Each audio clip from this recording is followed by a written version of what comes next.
Hello everyone, कैसे हैं आप सभी लोग। आज हम डिस्कस करने वाले हैं ऑप्शनल सब्जेक्ट की स्ट्रेटेजी फॉर एचएएस एग्ज़ाम की। ऑप्शनल सब्जेक्ट कैसे सेलेक्ट किया जाए, क्या क्या इम्पोर्टेंस होता है एक ऑप्शनल सब्जेक्ट का आपकी सिलेक्शन प्रोसेस में और पूरी स्ट्रेटेजी में। तो चलिए डिस्कस करते हैं। सबसे पहली चीज़ हमें ये पता होना चाहिए कि ऑप्शनल सब्जेक्ट का जो हम सब सेलेक्ट करते हैं उसका रोल क्या होता है, हमारी पूरी सिलेक्शन प्रोसेस में कितना बड़ा रोल होता है, तभी हम उसकी इम्पोर्टेंस को जान पाएंगे। ऑप्शनल सब्जेक्ट जो होता है वो आपके मेन स्कोर का डिसाइडिंग फैक्टर होता है। वो बहुत ही स्कोरिंग पेपर्स होते हैं ऑप्शनल। आपको ये पता होना चाहिए कि 200 मार्क्स के दो पेपर, 100 मार्क्स के टोटल 200 मार्क्स के ऑप्शनल के दो पेपर होते हैं। उसमें आपका जो नॉर्मली स्कोर रहता है, अगर एबव एवरेज देखें हम तो 135 140 इतना आपका स्कोर रहता है ऑप्शनल सब्जेक्ट में, अगर आपने अच्छे से प्रिपेयर करा हो या जो लोग सेलेक्ट होते हैं उनका नॉर्मली इतना स्कोर रहता है।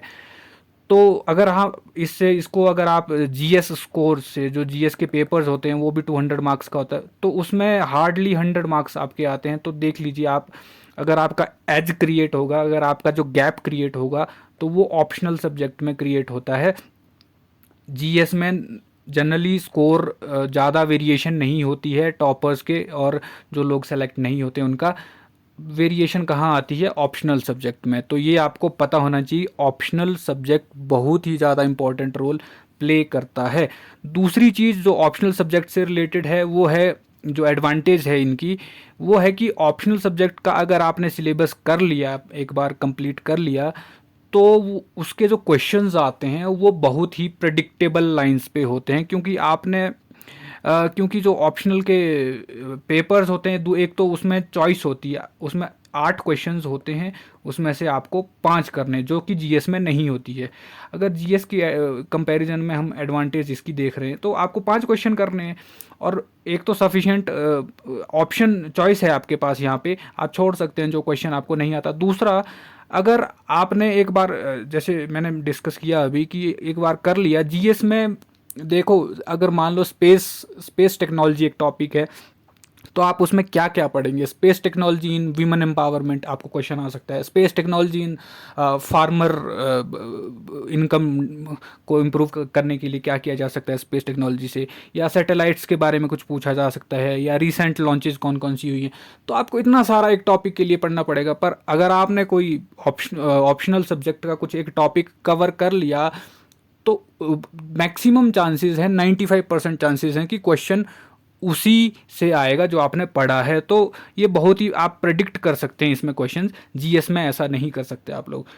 तो ये चीज़ें हैं जो एक एडवांटेज देती हैं ऑप्शनल सब्जेक्ट को। एक तो इसका स्कोर ऊपर जाता है, दूसरा इसमें प्रेडिक्टेबल चॉइस आपके पास रहती है। तो ये इसलिए इसको प्रिपेयर करना बहुत ही ज़्यादा इम्पॉर्टेंट हो जाता है, क्योंकि ऑप्शनल सब्जेक्ट आपको पूरी आपकी सिलेक्शन प्रोसेस में आपको टॉप रैंक भी दिलवा सकता है, और आपको पूरी प्रोसेस से बाहर भी कर सकता है, और वहाँ पे आपका पूरा साल वेस्ट हो जाता है। तो ऑप्शनल कैसे डिसाइड करना है, ये बहुत ही क्रूशियल डिसीजन है पूरे प्रिपरेशन प्रोसेस का मेरे हिसाब से। तो नेक्स्ट डिस्कस करते हैं कि आपको, एक बार आपने ये समझ लिया कि ऑप्शनल सब्जेक्ट का कितना इंपॉर्टेंस होता है, अब सेलेक्ट कैसे करा जाए, किस किस कौन से क्राइटेरिया आप डिसाइड करेंगे कि आपको कौन सा ऑप्शनल लेना है। तो मेरे ख्याल से ये जो लिस्टेड क्राइटेरियाज हैं, ये बेस्ट क्राइटेरियाज आपको देखने चाहिए, एटलीस्ट ये तो देखनी ही चाहिए एक ऑप्शनल सब्जेक्ट करने से पहले।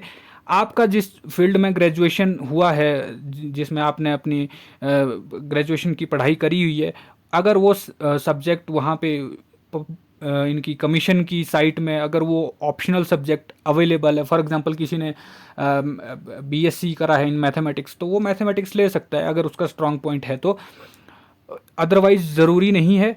पर ये अगर ये अच्छा, अगर आपका ग्रेजुएशन उस फील्ड में है और आपका इंटरेस्ट भी उस फील्ड में है, और आप वो ऑप्शनल लेना चाहते हैं और वो अवेलेबल है लिस्ट में, तो आप उसको ले सकते हैं। वो आपका एक डिफरेंस क्रिएट कर सकता है आपकी प्रिपरेशन में। तीसरी चीज़, कई ऑप्शनल जैसे होते हैं जिनके सिलेबस बहुत छोटा होता है या फिर इंटरेस्टिंग होते हैं कई बार, पर उसका स्टडी मटेरियल अवेलेबल नहीं होता है। तो आपको ये भी देखना है कि केवल इंटरेस्ट और आपका ग्रेजुएशन बैकग्राउंड पे नहीं चलेगा, आपको स्टडी मटेरियल भी तो अवेलेबल होना चाहिए, और तभी तो आप प्रिपेयर कर पाएंगे उसमें। तो स्टडी मटेरियल इंपॉर्टेंट चीज़ है। नेक्स्ट आपको देखना होता है कि अभी रीसेंट में पैटर्न क्या चला हुआ है, क्वेश्चंस किस तरह के आ रहे हैं, और रीसेंट स्कोर्स ऑप्शनल में कहाँ तक जा रहा है। तो वो आपको थोड़ा सा ट्रेंड एनालिसिस करना है 2-3 सालों का, उसके हिसाब से आपको एक अपनी कैलकुलेटेड गैस उसको करके आपको अपना ऑप्शनल सब्जेक्ट डिसाइड करना है। और सबसे बड़ी बात, इन चारों में से, इन चारों क्राइटेरिया में से अगर मैं सबसे इम्पॉर्टेंट वो करूँ तो वो आपको इंटरेस्ट के हिसाब से अपना ऑप्शनल लेना चाहिए, प्रोवाइड ये सारी ग्रेजुएशन और ये सारी चीज़ें भी अगर उसमें मिलती हैं, कंप्लाई करती हैं, तो वो आपको करना चाहिए।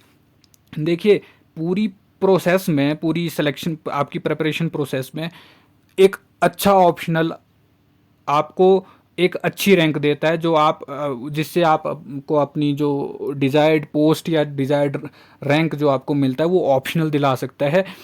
तो ऑप्शनल का सिलेक्शन बहुत ही ज़्यादा इम्पोर्टेंट हो जाता है आपकी प्रिपरेशन में। अब आपने ऑप्शनल अपना डिसाइड कर लिया, अब उसको प्रिपेयर कैसे करा जाए। तो जो मैंने यहाँ पे कुछ पॉइंट्स लिखे हैं, ये केवल किसी पर्टिकुलर ऑप्शनल के लिए नहीं है, ये कॉमन सभी ऑप्शनल, जो भी ऑप्शनल सब्जेक्ट आप डिसाइड करते हैं अपने एचएएस की प्रिपरेशन के लिए, ये सब के लिए एप्लीकेबल है। एटलीस्ट ये चीज़ें तो आपको करनी ही होती हैं हर ऑप्शनल के लिए।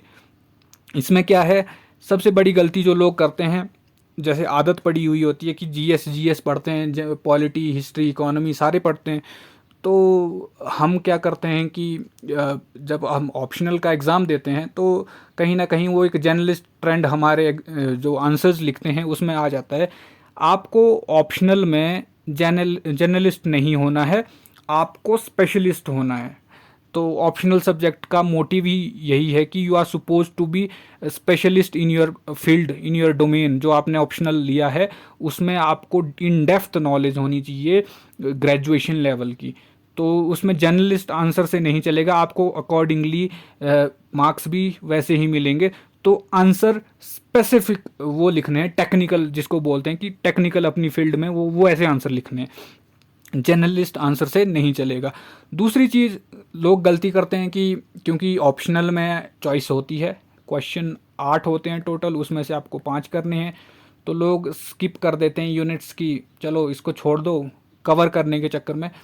और होता कई बार ऐसे कि जनरली एग्जामिनर का ट्रेंड ऐसा होता है कि अब कोई भी, अगर आप अपने को अपने एग्जामिनर की पोजीशन पे रखोगे तो जनरली ट्रेंड ऐसा रहता है कि जो इजी यूनिट्स होती हैं पूरे सिलेबस की, उससे क्वेश्चन टफ आते हैं, और जो डिफ़िकल्ट यूनिट्स कॉमनली स्टूडेंट्स मानते हैं उससे क्वेश्चंस इजी आते हैं। तो हम इजी यूनिट्स कर लेते हैं, तो कई बार ऐसा होता है कि क्वेश्चंस उन यूनिट्स से टफ क्वेश्चंस आ जाते हैं और बाकी का तो हमने प्रिपेयर करा ही नहीं है, तो वहाँ से हमारे क्वेश्चन छूट जाते हैं। और फिर अगर क्वेश्चन छूट गए, सबसे बड़ी गलती तो पूरे प्रोसेस में वही है, रिटर्न आंसर जो आप मेंस लिखते हैं, क्वेश्चन नहीं छोड़ने। अगर क्वेश्चन आप छोड़ रहे हैं तो वो सबसे बड़ा ब्लंडर होता है मेंस की गेम में। तीसरी चीज़, अगर आपने टेक्निकल आपकी अच्छी डेप्थ नॉलेज आपने गेन कर ली है, सिलेबस भी कवर कर लिया है, तीसरी इंपॉर्टेंट चीज़ लोग ये करते हैं कि practice, answer practice, technical field में प्रैक्टिस, जैसे मैथमेटिक्स वगैरह, वो प्रैक्टिस नहीं करते हैं, या आंसर राइटिंग होती है तो वो नहीं करते हैं। तो जब एग्ज़ाम में जाते हैं, भले ही उनको अच्छी नॉलेज हो, तो वो वहाँ पे पैनिक कर जाते हैं जब एग्ज़ाम प्रेशर में लिखते हैं, या क्योंकि प्रैक्टिस आपको करनी ही पड़ेगी। जितना आप प्रैक्टिस करेंगे उतना आप अपने रिफाइन आंसर्स लिखेंगे, और उतना ही अच्छे आप मार्क्स गेन करेंगे अपने सब्जेक्ट्स में। नेक्स्ट चीज़, आपको रीड, राइट, एनालाइज, रिवाइज, ये सारा साइकिल पूरी प्रिपरेशन में रिपीट करना है। पहले पढ़ना है, फिर लिखना है, फिर एनालाइज करना है कि क्या गलती हुई है लिखने में, फिर उसको रिवाइज करके फिर से लिखना है। तो ये साइकिल आपको रिपीट करना है, इसको होली साइकिल बोलते हैं प्रिपरेशन का। तो ये आपको कंप्लीट करना ही होगा, ये साइक्लिक ऑर्डर में ये करना है। नेक्स्ट चीज़, आपको क्वेश्चन तो छोड़ना ही नहीं है, चाहे जो हो जाए, क्वेश्चन एटलीस्ट कुछ ना कुछ तो आपको आना ही चाहिए, क्योंकि आपने अच्छे से प्रिपरेशन करी है।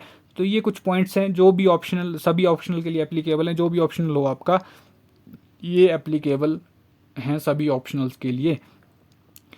लास्ट में डिस्कस कर लेते हैं कि काफ़ी लोगों ने मुझसे पूछा था कि मेरा ऑप्शनल सब्जेक्ट क्या था और क्या स्कोर आया था। तो मेरा ऑप्शनल सब्जेक्ट ज्योग्राफी था जब मैंने 2019 में अपना लिखा था फर्स्ट अटेम्प्ट। तो मेरा ऑप्शनल ज्योग्राफी था। और मेरा ग्रेजुएशन बैकग्राउंड तो मेरा बीटेक है सिविल इंजीनियरिंग में। तो मेरा इंटरेस्ट था इसलिए मैंने वो लिया था ज्योग्राफी। और कुछ और भी कारण थे पर जो मैंने लिखे हैं पीछे क्राइटेरिया में। तो ये सारी चीज़ें थी, मेरा ज्योग्राफी ऑप्शनल से मैंने दिया था।